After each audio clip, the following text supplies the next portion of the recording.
a little bit to earth sciences, and that's really the focus of the research we do.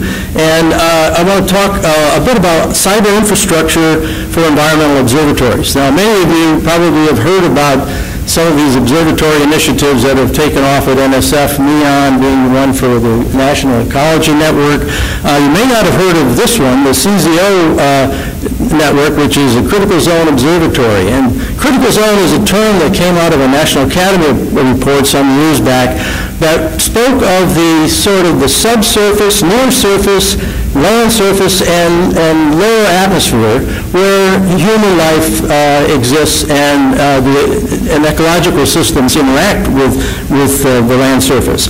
And in my own case, that's where the water cycle operates. And so we're fortunate enough to received one of the critical zone observatories 5-year initiatives, and there was several other of these across the country.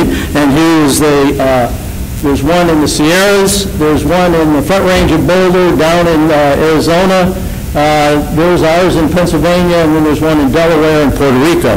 And National Science Foundation has really been a great supporter of critical zone observatories because it's a place where we can, geologists, geochemists, geophysicists, hydrologists, ecologists, meteorologists all work together. And our data systems and our modeling systems are sort of overlap. And the real power that's emerging out of this initiative is how much we learn when we do experiments and build models at the same location. And so this is a fledgling network, only 6 sites, not much of a network, but we hope in the future it'll move further. So drivers for change. A new generation of computational resources and multi-physics, multi-scale models is changing how we build predictive tools for the Earth system. It's going to eventually improve our ability to do environmental predictions.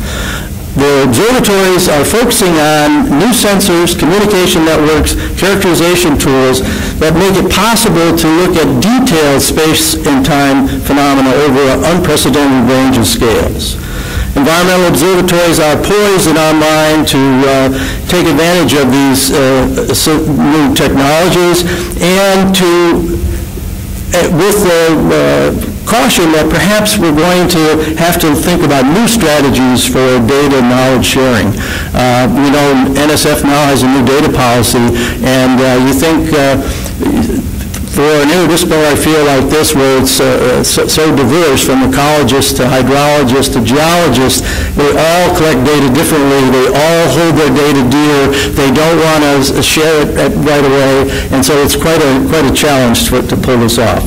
So some of the other challenges are what is the cyber infrastructure that's going to support these different data and model results, remote experiments and remote sensing, real-time monitoring, massive deployment of low-power sensors, multi-protocol communications are some of the issues.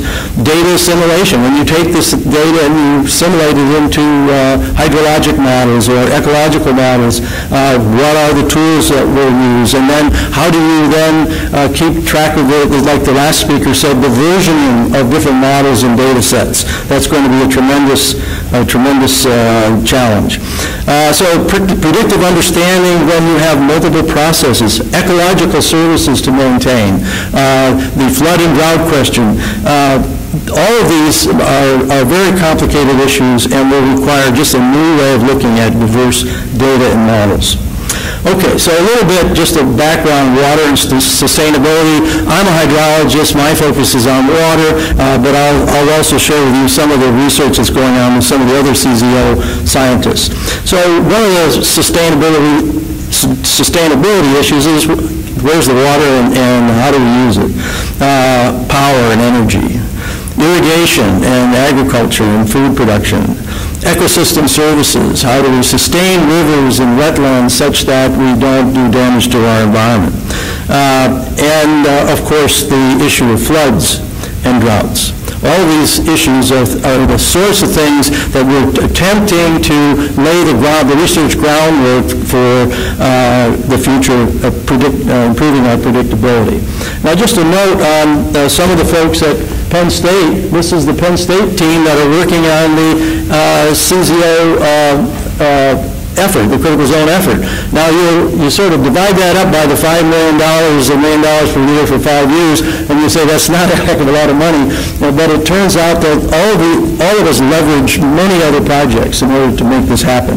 So it seems to be one of those kinds of projects that people use up their NOAA, EPA, and other DOE grants in order to play the game. And some of our partners from at other universities, just at this small watershed in the Penn State Forest. That's where our observatory is, just a few miles from town here. Okay, so some of the CZO infrastructure, we think of it as sort of sensing from bedrock to boundary layer. We want to know what the groundwater is doing. At the same time, we measure the soil moisture. The ecologists are measuring the flow of sap in the trees. The atmospheric scientists are measuring turbulent exchange of energy and water above the trees. So the sensing system is complex but heterogeneous, and so you can see the time scale of the sensing and sensor networks that we have to deal with. We are working, one of the research problems is how to deploy a real-time embedded sensor network. This is an example of the one we're using, and here's the 10-hectare watershed, and you can see some of the sensor nodes that we have that are operating, and here's some of the radios and communication systems get pretty complicated because this is over the ridge here where the internet is not available very well anyway. And so to get it to the backbone, we had to put a 5.4 gigahertz Motorola radio on top of the tower, and now the valley has internet service from our tower.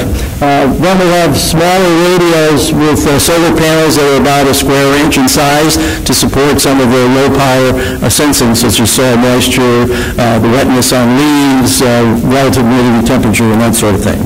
So we've been building and continue to build this network and get experience in how to do the measurements. Here's a few of the sensors.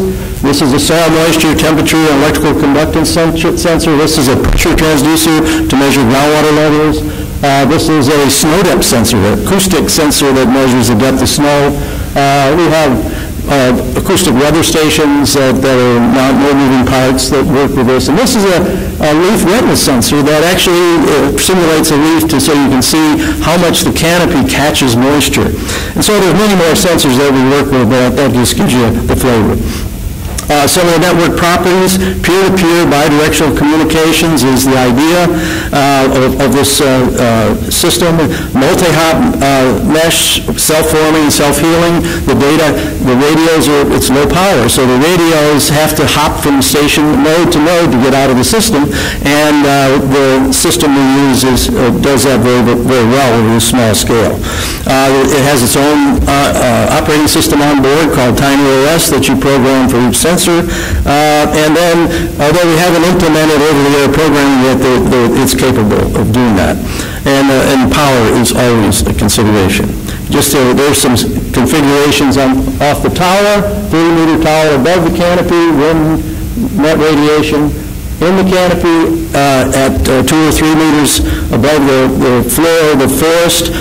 This is a forested watershed almost entirely. I'll show you some of that in a minute. And then we have the subsurface soil moisture, temperature, soil potential measurements, and pressure transducers for the groundwater.